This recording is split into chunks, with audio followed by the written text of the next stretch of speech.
2 heures déjà qu'ils sont noyés par les canons à eau et les gaz lacrymogènes. Asphyxiés, sonnés, avant même qu'ils aient pu tenter quelque chose. Le ministre de l'Intérieur leur a fait la guerre sans sommation. Alors, les gilets jaunes contre-attaquent.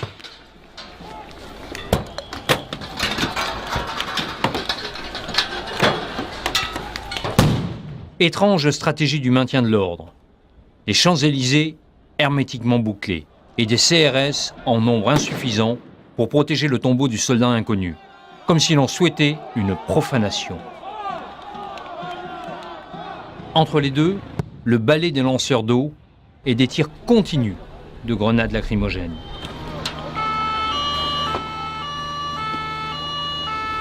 Et des incursions désordonnées de CRS au milieu de la foule.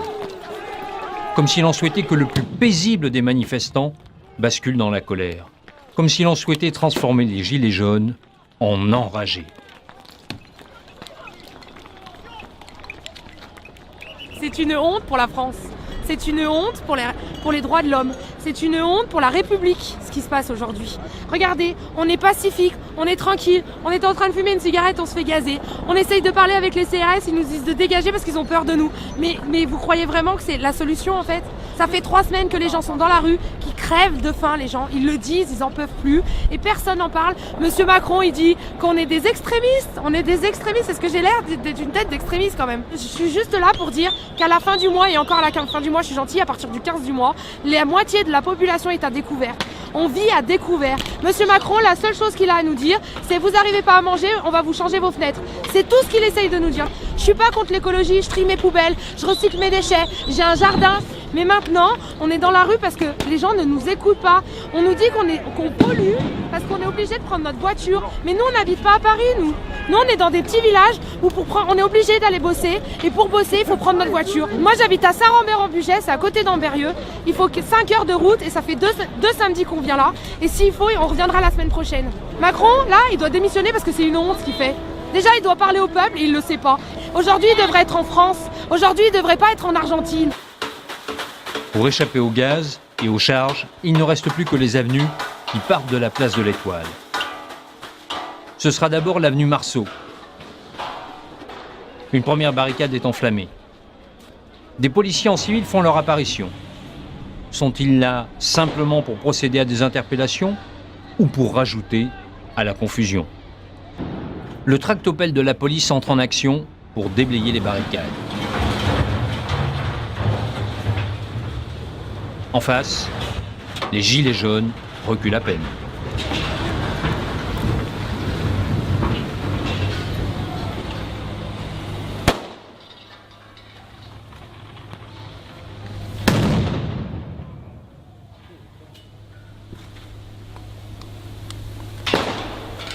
Plus loin, une femme craque devant les CRS. On est bardés!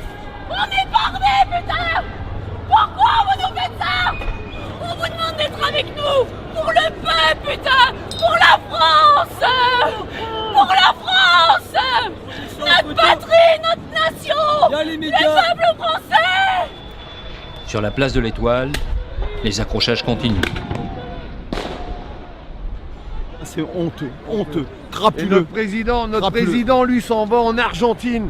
Alors pendant que monsieur se fait construire des piscines, retire l'ISF et retire 5 € au plus bas l'APL, retire des États, des contrats aidés, c'est de la fumisterie. C'est la guillotine pour monsieur Macron. La guillotine. C'est fini Macron. Le peuple il est dans la rue, on ira jusqu'au bout. Il faudrait peut-être que monsieur Macron se réveille et lâche un peu du lest. Là, à l'heure actuelle, on ne peut pas revenir à la discussion. Qu'est-ce que vous avez pensé de son discours mardi ? C'est une fumisterie, il s'est foutu de notre gueule. Il nous fait de la pédagogie et il nous endort. Dites les choses clairement, supprimez le CICE qui nourrit ces gros lobbies. Revenez à l'ISF, c'est ça. Il s'en fout de notre gueule, il attend qu'on crève. Nouvelle tentative pour desserrer l'étau policier. Cette fois, c'est l'avenue Foch.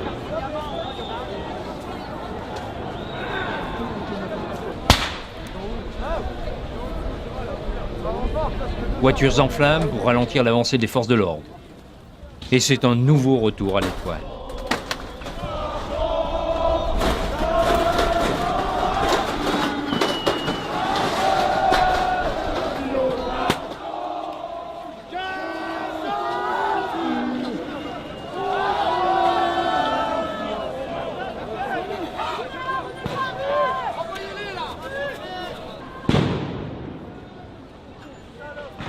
Cap sur l'avenue Kléber.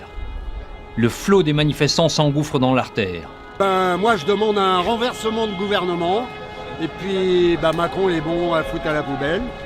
Parce que c'est le loi à la con et la preuve, il est parti dans un autre pays en se foutant de notre gueule.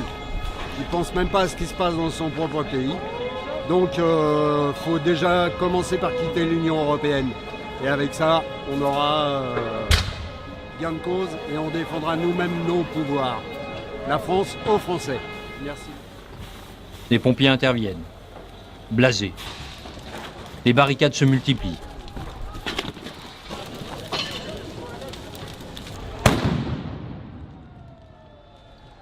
Les baraques de chantier fournissent des armes à leur destination. On s'attaque au mobilier urbain à la disqueuse. Et on fait d'autres rencontres surprenantes, comme ce vétéran des chasseurs alpins en uniforme de cérémonie. Mes parents ils galèrent, mes frères ils galèrent, mes sœurs elles galèrent, il y en a marre quoi. On est allé voler plein de choses en Afrique, on a de la thune. Je me suis battu pour beaucoup de choses et je suis vraiment déçu de mon engagement et à quoi ça a servi. J'ai fait l'Afghan et la Côte d'Ivoire. Tous nos anciens ils se sont battus pour avoir des libertés. Et quand il y a quelqu'un qui dit ouais je suis là, venez me chercher et qui nous manque de respect comme ça alors qu'il est chez nous avec nos thunes, au bien au chaud, y en a marre quoi. Et on sait pas l'expliquer autrement que par la colère au bout d'un moment. Il est un peu plus de 17 heures. Les voitures brûlent, des commerces sont dévastés. Le cortège s'effiloche. La violence a changé de nature. L'autodéfense collective contre les CRS et les gendarmes a fait place à une soif de destruction des riches et de leurs quartiers. Ce sont maintenant des militants d'ultra-gauche qui sont à la manœuvre. Autour d'eux, spectateurs, de nombreux gilets jaunes hésitent sur la conduite à tenir. Certains approuvent, sans participer. D'autres, consternés, quittent les lieux. Une poignée de pillards, indifférents au mouvement des gilets jaunes, profitent de l'aubaine. Encore quelques pavés, encore quelques grenades, c'est la place du Trocadéro. Et l'émeute prend fin. Pour ce soir. Thank you.